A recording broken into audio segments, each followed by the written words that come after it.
20h, 21h, c'est Storytelling en direct sur Fréquence ESJ. Bah non, c'est pas 21h. Et ouais, voilà, c'est la dernière. On retrouve pour la dernière fois notre Parisienne qui, elle aussi, en a pris pour son grade à l'instant. C'est maître Philippine Rouvière-Flamand. Et vous avez trouvé cette fois-ci des lois qui vous ont fait penser à Filou. Bah oui, en fait, j'aurais dû parler de quelqu'un d'autre puisque là, je vais parler de Florian, puisque Filou, c'est le chien de Florian. Je l'ai jamais Ah, rencontré, mais il a l'air bien élevé, gentil, et je suis sûre que quand on lui dit assis, il le fait avec un regard fier de lui.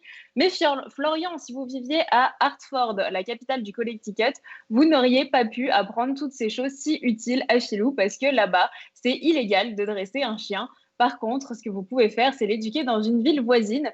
Mais là, il faut accepter de vivre en banlieue. Et pour la Parisienne que je suis et qui rentre très facilement en boîte, c'est comme un gros mot pour moi d'aller en banlieue. Donc déjà, en plus, il n'y a pas grand-chose à faire à Hartford.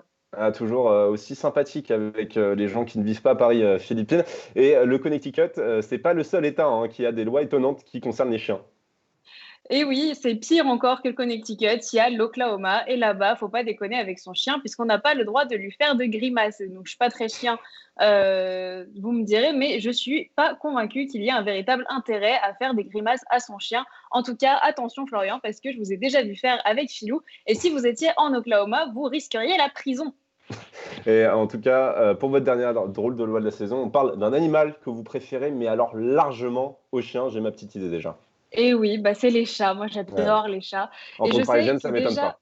Ah bah oui, je sais déjà qui c'est que je vais parler de lui. Bien sûr, c'est Benjamin, le directeur de Fréquence ESJ lui-même. On est tous d'accord pour dire que les chats, c'est des félins, comme les lions d'ailleurs. Et Benjamin, si Tweety et Lucky étaient des lions et que vous viviez à Baltimore et que vous vouliez les apporter au cinéma, vous ne pourriez pas, parce que là-bas, c'est écrit noir sur blanc dans la loi qu'on ne peut pas venir accompagner d'un lion au cinéma. Alors oui, vous retrouverez pas trop souvent dans cette situation parce qu'il y a quand même beaucoup de si les chats étaient des lions, si vous les emmeniez au cinéma, si vous viviez à Baltimore. Mais voilà, en tout cas, vous êtes prévenus.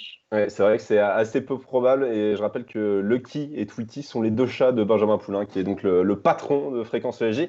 En même temps, ça ne doit pas arriver souvent qu'on vienne accompagner de son chat au cinéma, encore moins d'un lion. Merci en tout cas, Maître Rouvière-Flamand. C'était vos dernières drôles de loi de la saison. Merci à vous, Philippine.